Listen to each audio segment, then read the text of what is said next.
こんにちは。こんにちは。シリコンバレーワーカーズの和樹です。ゆうきです。今日は、ビートラックスで働くゆうちゃんにインタビューしたいと思います。ゆうちゃんよろしくお願いします。よろしくお願いします。はい、今ってどんなことされてるんですか？ビートラックスっていう会社で働いてるんですけど、コンサルティングみたいな、特にアメリカの会社で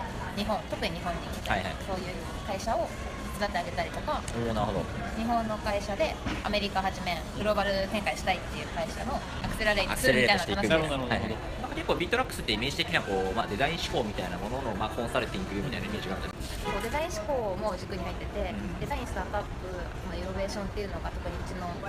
チームでのキーワードみたいになってて、でなんかリーンスタートアップできた人を試して失敗してやってっていうこのデザイン思考も似たようなところがあって調べてプロトタイプ作って失敗して戻ってくる、そういう意味で似てる。でデザイン思考のワークショップとかをプログラム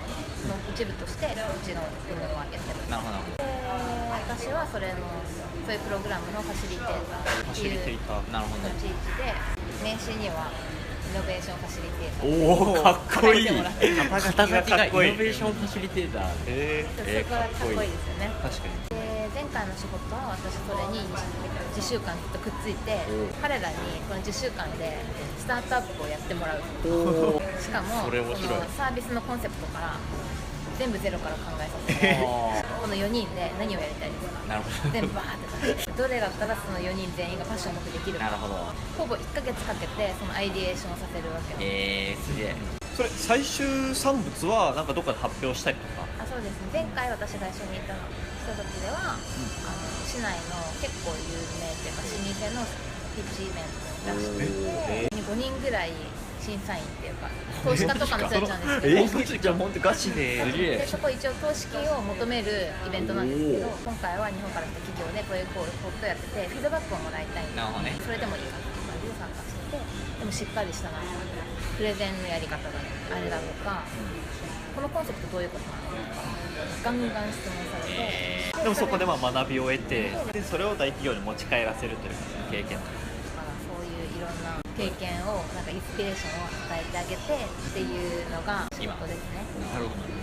ビートラックスには入って今どれぐらいなんだっけ？10ヶ月ぐらい。1月から。なるほど。どういうきっかけというかどういう経緯でビートラックス入ること？確かに。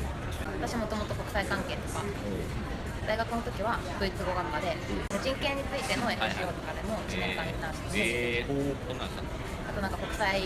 ボランティアとか海外青年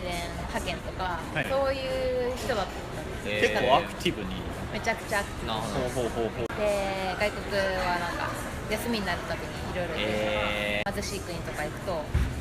貧富の差がある。でもなんか日本よりなんかハッピーそうに見える時とかもある。なるほど。なんかご近所付き合いがなんかお金ないのになんか楽しそうだなっていう、本当のハピネスは何かしらみたいな。おお、なるほど。深いテーマに。そういうもともとじゃあそういう海外とか国際関係みたいなものには興味があって、リアル大学院から留学することにしてここに来ました。大学院はどこの大学に行ったサンフランシスコ大学。そうなんだ。専攻は国際インターナショナルスタディ、やってたことは国際問題、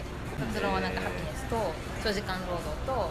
政治参加の関係性みたいな。すげえ気になるな、そのテーマちょっと。それちょっとこちらみたいなできるみたいな。でやっぱり、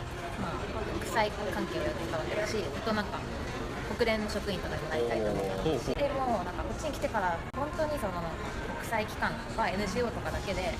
世界の問題を解決できるかっていうと意外ともストラクチャー化されてて新しいことできなかったりとか NGO お金なかったりとか、逆に企業とか大きい企業とかそういうビジネス的な面の CSR とか、そういう方法でも解決する方法あるんじゃないかなっていうのを考え始め、大会普通のビジネスがでもなのかな、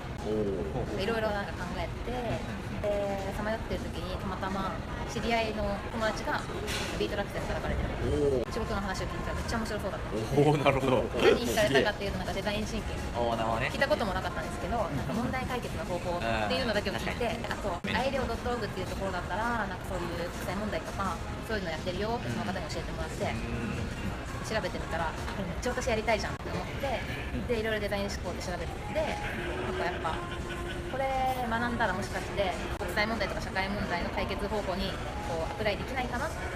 て興味を持ち始めて、応募する前にその人がなんか辞めちゃうっていう話になって、ちょっと話聞きに行かなきゃと思って。確かにやめる前にで辞める本当日本に帰国する3日前ぐらいに捕まえてご飯食べてもらって一緒に食べてもらってすげえな。急遽いろいろ聞いてやっぱり面白そうだとおー、なるほど。じゃあとりあえずインターンっていう方法があるらしい、おお、なるほど。もしかしたらできるかもしれないって聞いて、じゃあそれでインターンとして入ってそのまま入ってみてやっぱりこう面白いなって思ってそのまま、パートタイムに入れたりと今に至る。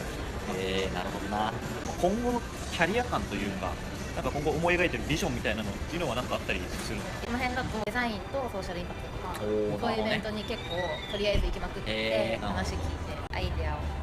インスピレーションを探りつつって感じで、将来的には何かしらの方法で自分でプロジェクトやるとか、団体作るとか国際機関とか、そこで一回経験してどういうところなのかって知ってその上でさらに問題を知ったら、どういうふうに他のところからアプローチできるかっていうのがあるかなとか、もしかしたらさっき言った NGO コンサルとかもあるかもしれないし、本当に NGO かもしれないし自分でかもしれないし、なんか何でもありかなと思うんですけど、何かしらの形でそこをやりたい。社会がハッピーになるみたいなのをやりたいな。どうなるかちょっ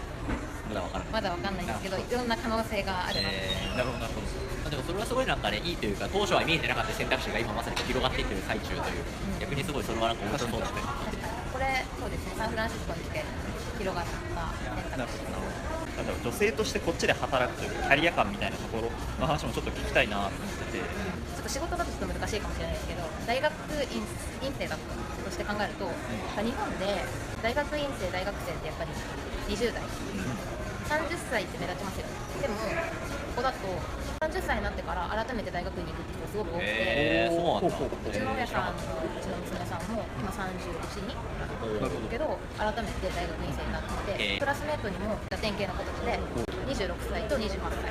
ちろん結婚してるけどそうやって大学院に来て、さらにいやまだ国連のインターンがしたいとか言っててで、結構普通に仲いい友達でやっぱしたいけどなかなか取んないねインターンとか、やっぱインターンは行きたいけどその上もやっぱ行きたいわけですよ、UNA って行きたいとか。で日本にいた時は私30歳まで結婚できないと思ってたんですよ。なんか自分のしたいことができなくなるみたいなイメージがあったけど、彼女たちを見たら旦那さんさえいいんだったらそんなことも別にいいのかな。日本ではそういうのはあんまり当たり前じゃないから相手の人もなんでそんなことするのお前自由すぎだって怒られるかもしれないけど、確かにね。ここだったらそれが普通、固定概念がないっていうか、自分がやりたいと思ったようにやって何も問題がない確かにね。のがアメリカなのか日本以外なのか分かんないですけど、でもそういうのが居心地がいいなって。確かに海外興味あるとか、なんかこう一歩踏み出したいと思ってるとなかなかこうちょっと怖くて踏み出せないみたいな人に対して一言メッセージみたいな。なせばなるというか、ワクワクすることにとりあえず従って生きていけば